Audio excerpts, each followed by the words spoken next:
کریں آپ کو ثواب ملتا. جمعے کے دن آپ غسل کریں ثواب، صاف ستھرے لباس پہنیں ثواب، خوشبو لگائیں اور زیادہ ثواب. مسجد آتے ہیں آپ کو ویسے بھی ثواب ملتا ہے، جمعے کا ثواب الگ. آپ کو جو رزق لکھا گیا ہے وہ اللہ نے لکھ دیا، انعام جو ملتا ہے وہ انعام لکھا نہیں جاتا. جمعے کی تیاری کوئی کرے، ایک جمعہ پڑھ کے جائے، اگلے جمعے کی تیاری میں لگا رہے، پھر اگلا جمعہ آئے تو شوق سے آ کے پڑھے، پورے ہفتے کے گناہ معاف ہو جاتے ہیں. سمجھا رہا ہوں. سوچ، اتنا ہم پر مہربانی کی گئی ہے. ہم بڑی مسجد میں جاتے ہیں جمعہ پڑھنے، لوگ زیادہ ہوں گے اچھا ہوگا، یا کوئی اچھا خطیب ہے اس کو سننے جاتے ہیں. جتنا جلدی جاتے ہیں اتنا ثواب بھی زیادہ ہوتا. جمعے کے دن ایک ساعت ہے، حضرت آدم علیہ السلام کے پیدا ہونے کی ساعت. وہ کون سی ساعت ہے وہ ظاہر نہیں کی گئی، مگر جو اس کو پالے اس میں دعا کرے اس کی وہ دعا قبول ہوتی ہے. اتنے سارے ثواب ہم سب کے لیے ہیں.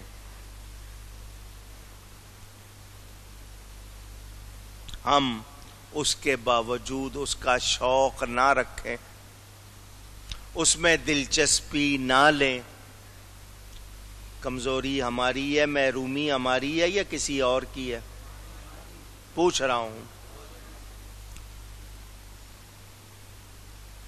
آپ نے عشاء کی نماز پڑھ کر ٹی وی لگا لیا ہے، میچ دیکھ رہے ہیں، کوئی فلم دیکھ رہے ہیں، ڈرامہ دیکھ رہے ہیں، جو آپ کا سمجھ آ رہا ہے، لگے ہوئے. 1:30 بج گیا، 2 بج گیا، چلو یار اب سو جاتے ہیں. کیا ملا آپ کو؟ کوئی ثواب، کوئی فائدہ؟ یہاں ساری رات باتوں میں گزار رہے ہیں، عشاء پڑی ہوئی ہے. اگر آپ نے باتیں کرتے ہوئے ہنسی کھیل بھی کیا ہے، فجر پڑھ لی ہے، وہ آپ کا کفارہ بن جائے گی، ساری رات کی غلط باتیں معاف ہو جائیں گی. مگر آدھی رات تک، پچھلی رات تک خوب گپیں لگائیں، پھر سو گئے، ساری رات گناہ میں لکھی گئی، کیا فائدہ ہوا؟ اب جو لوگ پنچایتیں لگاتے ہیں، جن کی بیٹھکیں لگتی ہیں، ان کو سوچنا چاہیے. رات آپ نے کہیں درس سنا، کوئی دین کی بات ہو رہی ہے، اصلاح کی بات ہو رہی ہے، اچھی بات ہو رہی ہے، اس کے لیے میٹنگ ہو رہی ہے، وہ آپ کے لیے اچھا ہی ہے. یہ آپ نے خود اس کے لیے جانچ لینا ہے. مگر ہمارا جو حال ہے وہ ہمارے سامنے. عشاء اور فجر کتنی بھاری ہیں. کون کون شوق سے ادا کرتا ہے اور کون نہیں کرتا، اس کا حال دیکھ لیں سامنے. اور پھر یہ کہنا کہ بخشے جائیں، کیا ہم صحیح ہوں گے؟ پوچھ رہا ہوں آپ سے، توجہ کیجئے میرے دوستوں اور بزرگوں. جو لوگ رات ہوئی یا ویسے انہوں نے مجلس لگائی اور باتیں کر رہے ہیں، توہین کر رہے ہیں، بے ادبی کر رہے ہیں، نبی کی ہو، صحابہ کی ہو، نبی کی پاک بیویوں کی ہو، نبی کی پاک اولاد کی ہو، اللہ والوں کی ہو، سچوں کی ہو، جو برائی کر رہے ہیں، بے ادبی کر رہے ہیں، تو وہ جو کرنے والے بڑے ہیں اور سننے والے جتنے ہیں، بولو ان کو کوئی فائدہ ہوا؟ کتنا نقصان ان کا ہوا، ان کو اس کا احساس بھی نہیں. بناوٹی باتیں، جھوٹے قصے کہانیاں. ہمارے ہاں ہنسنے ہنسانے کا رواج بہت ہے. ڈھیر سارے پروگرام شروع ہو گئے ہیں کہ لوگوں کو ہنساؤ. جھوٹ بول کر ہنسانا، کیا کرنا؟ اونچی. اس کے بارے میں ذرا حدیثیں پڑھ لیجئے، حدیثیں پڑھ لیجئے. آج یہ باقاعدہ ایک فن بن گیا. کامیڈین جی یہ ہنسانے والے ہیں، کامیڈین ہیں، ہنساتے ہیں، وہ باقاعدہ پیسے دیے جاتے ہیں ان کو سب کچھ، حالانکہ یہ جھوٹ بول کر ہنسانے پر سخت حدیثیں ہیں بڑی. علمی مذاکرہ، علم حاصل کرنے کے لیے ساری رات لگائے یا باتیں کرے، وہ نیند سے افضل ہے. وہ نیند سے نبی پاک صلی اللہ علیہ وآلہ وسلم، صحابہ کرام راتوں کو بیٹھ کر دین کی باتیں کیا کرتے تھے. حضور صلی اللہ علیہ وسلم کے پاس صحابہ آ جاتے تھے، سوال و جواب ہوتے تھے، خود نبی پاک صلی اللہ علیہ وسلم ان کو دین کی یا پہلے نبیوں کی دوسری باتیں سنایا کرتے تھے. فرق ہے، ایک ہے بناوٹی باتیں اور ایک ہے سچی باتیں، دونوں ایک جیسی نہیں. ایک دوسرے سے محبت کے لیے گفتگو کرنا، انس بڑھانے کے لیے، بشرطے کہ اس میں جھوٹ نہ ہو، ایسی باتیں کرنا جائز. اب یہاں مسئلہ آ جائے گا لڑکی لڑکے کا. میں نے بات کی ہے آپس میں محبت بڑھانے کے لیے، ایک مسلمان اپنے دوسرے مسلمان بھائی سے محبت بڑھانے کے لیے بیٹھا ہے، اس نے اگر بات کر لی، ایک زمانہ تھا آپ بیٹھ کے باتیں کرتے تھے، اب آپ ٹیلی فون پر کر لیتے ہیں، تو وہ باتیں جو جائز ہیں، اچھی ہیں، وہ مانا اونچی. لیکن لڑکی لڑکے کو پیکج دے دیا ہے ساری رات کا، فری بات کرو اور دونوں بات کر رہے ہیں، وہ اس کی کوئی گنجائش، آواز آئے اونچی کہہ لیجئے نہیں ہے، کہیں اس کی آپ گنجائش نکالنا چاہیں وہ نہیں ہو سکتا. اچھا اب میں آپ کو ایک اور حل بتا دوں. آپ نے باتیں کی، گپیں لگائیں، لطیفے سنائے، خوب ہنسی مذاق کیا، قے لگائے، ایک دوسرے کو چھیڑا. چھیڑنے سے مراد جو آپ سخت لفظ کہہ دیتے ہیں، مذاق میں کہہ دیتے ہیں تو چل جاتے ہیں، ارے اپنا منہ دیکھا ہے، ارے یہ دیکھا ہے، کہہ لیتے ہیں نا، دل آزاری کی ہو گیا. آپ نے گھنٹہ 2 گھنٹے خوب مذاق کر لیا، اس کے بعد اٹھنے سے پہلے توبہ کر لی یا اللہ کا ذکر کر لیا تو وہ جو غلطیاں ہوئی ہیں ان کا کفارہ ہو جائے گا. لیکن اس لیے نہیں کہ آؤ پہلے بیٹھیں 2 گھنٹے برائیاں کریں پھر توبہ کر لیں گے، یہ نہیں مزاج نہ بنا لینا، پہلے 2 گھنٹے خوب خرابی کریں گے اس کے بعد 10 منٹ ذکر کر لیں گے. نہیں، بتا رہا ہوں یہ مزاج ہو گئے. حضور صلی اللہ علیہ وآلہ وسلم کا طریقہ ہمارے سامنے، جب محفل برخاست ہوتی تھی، سبحانک اللہم و بحمدک اشہد ان لا الہ الا انت استغفرک و اتوب الیک، اتنا پڑھ لیتے تھے حضور صلی اللہ علیہ وسلم جب محفل برخاست ہوتی تھی، اور فرماتے تھے مجھے جبریل نے ایسا کرنے کو بتایا ہے، یعنی اللہ کی طرف سے. تو اب ہمیں پتہ چل گیا کہ ہم محفل میں بیٹھے ہیں، بیٹھنے سے اٹھنے سے پہلے دعا کر لی، کوئی ذکر کر لیا، درود شریف پڑھ لیا تو وہ ساری بیٹھک کامیاب ہو جائے گی. اور اگر صرف آپ نے ایسا ہی کیا ہے، باتیں کی ہیں دنیا کی اور اسی طرح گالیاں دیتے ہوئے، جھوٹ بولتے ہوئے، نامناسب لفظ کہتے ہوئے اٹھ کے چلے گئے، تو وہ آپ کی نافرمانی ہے، اس میں کوئی اچھائی. یہ جو زبان ہے نا، زبان، اس پر قابو ہو جائے تو انسان 90% پریشانیوں سے بچ جائے. کتنا؟ 90%. امام غزالی رحمت اللہ تعالی علیہ نے اپنی کتاب احیاء علوم الدین میں پورا باب لکھا ہے زبان کی آفتوں کے بارے میں. انسان کے جسم میں 3 گوشت کے ٹکڑے ایسے ہیں جن میں ہڈی نہیں ہے. کتنے؟ سب سے پہلی زبان، ہڈی. 32 دانتوں میں آرام سے بیٹھی ہوئی ہے، بند. ادھر یہ کھلی، پورا جسم بھگتتا ہے. گالی کس سے دیتے ہیں آپ؟ بھگتتا کیا ہے؟ وہ تو بیٹھی ہوئی ہے آرام سے 32 دانتوں میں بند ہو کے، بھگت رہا ہے جسم. ہاتھ چل رہے ہیں، لاتیں چل رہی ہیں، ڈنڈے چل رہے ہیں، جو بھی کچھ ہو رہا ہے، وہ تو 32 دانتوں میں بیٹھی.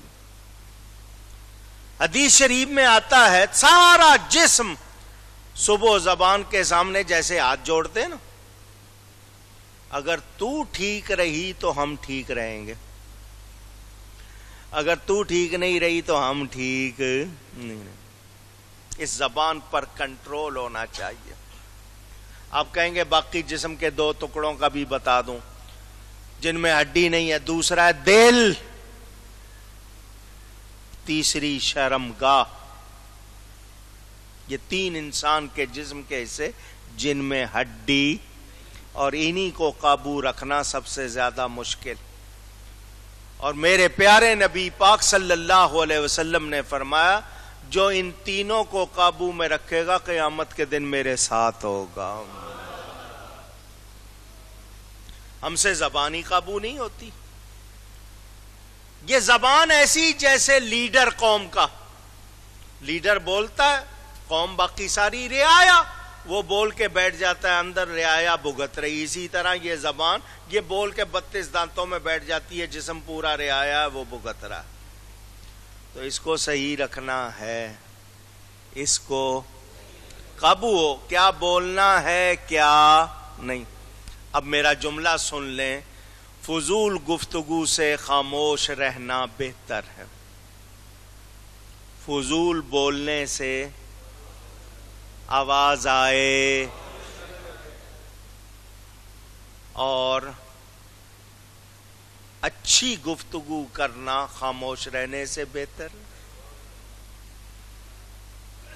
نعت سنا سکتے ہو، قرآن پڑھ سکتے ہو، دین کی بات کر سکتے ہو، سچی اچھی صحیح، تو وہ خاموش رہنے سے بہتر.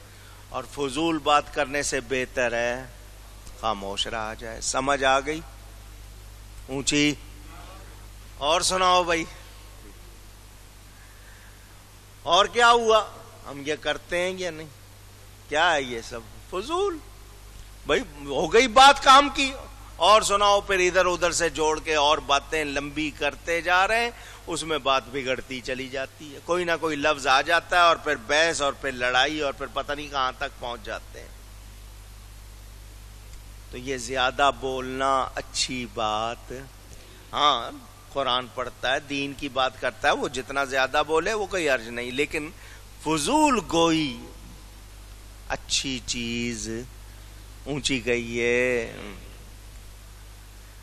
ایسا نہ ہو کہ کوئی ایک لفظ منہ سے نکل جائے اور زندگی بھر کی محنت برباد ہو جائے. ایسا ہو جاتا ہے یا نہیں ہو جاتا؟ سب کیا کرایا پانی پھر جاتا ہے اس پہ، سارے گلاب مٹی ہو جاتے ہیں. ایک لفظ نکلا بیڑا غرق ہو گیا. اور نیک باتیں کرنے والے، ان کا کوئی ایک جملہ قبول ہو گیا تو بیڑا. اسی لیے اللہ والوں نے کیا سکھایا؟ زبان کو ذکر الہی سے تر رکھو. جو دم غافل سو دم کافر. دم کے معنی سانس کے. آپ کا جو سانس غفلت میں گزرا ہے وہ کفر میں گزرا ہے. اور ہر سانس کے ساتھ اللہ کو یاد کیا کرو. کیوں؟ مینو مرشد اے ہو پڑھایا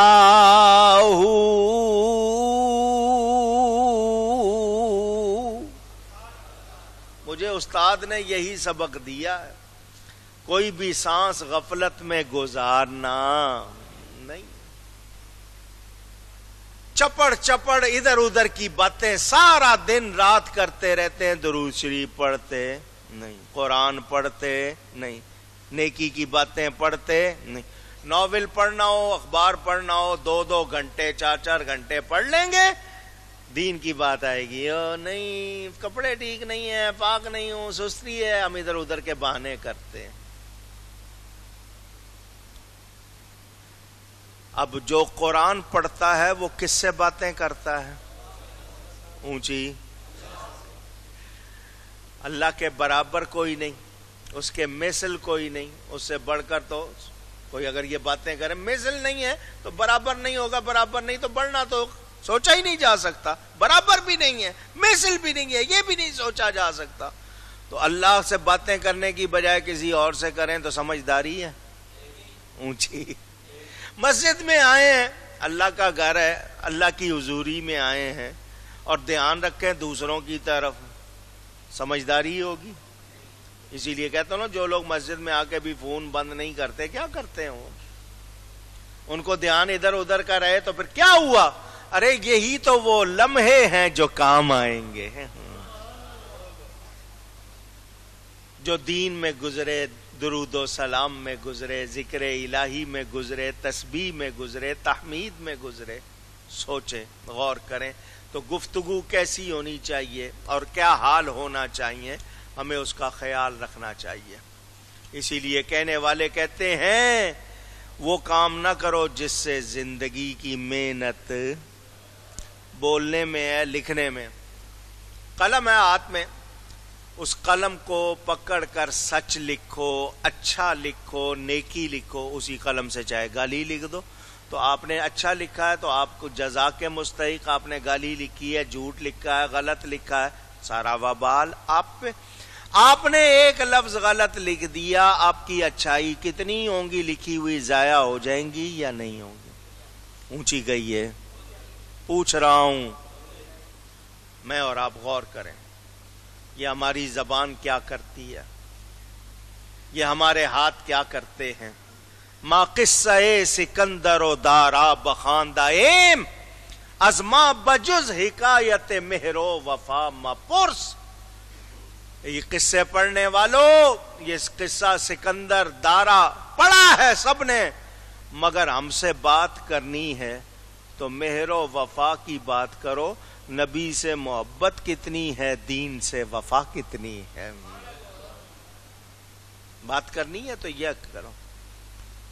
میں نے آپ کو شیخ سعدی کی ربائی ہر سال رمضان میں ذکر آتا ہے، رمضان میں آنے والے سنتے ہیں، شب قدر میں وہ خاص ان کی ایک ربائی اس موقع پر، چونکہ وہ ایک کرامت کے ساتھ بیان ہوئی ہے، وہ سنتے ہیں۔ آج پھر سن لیجئے شیخ سعدی رحمت اللہ علیہ کیا فرماتے ہیں۔ جز یاد دوست ہر چے کنی عمر ضائع است،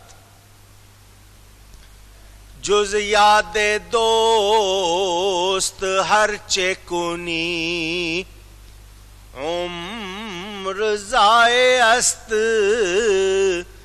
جز سر عشق ہر چے بخانی بطالت است، سعدی بشو لوح دل از نقش غیر حق، علم کے راہ بحق نہ نماید جہالت است۔ ترنم میں بھی سنا دی، یار کی یاد کے سوا، دوست کی یاد، یہاں دوست سے مراد اللہ تعالی، دوست کی یاد کے سوا جو وقت گزارا ہے عمر ضائع کی ہے۔ کیا کی ہے؟ اونچی، ہم سب اپنا حال دیکھ لیں، اور 2 منٹ کہیں تسبیح پڑھ لی، باقی کیا کر رہے ہیں 24 گھنٹے؟ عمر ضائع کی ہے نا۔ جز سر عشق ہر چے بخانی بطالت است، اللہ اور اس کے رسول کی محبت کے سوا جو کچھ پڑا ہے سب خراب۔ اللہ اور اس کے رسول کی محبت کے سوا جو کچھ پڑا ہے وہ سب بیکار، کچھ حاصل۔ اونچی،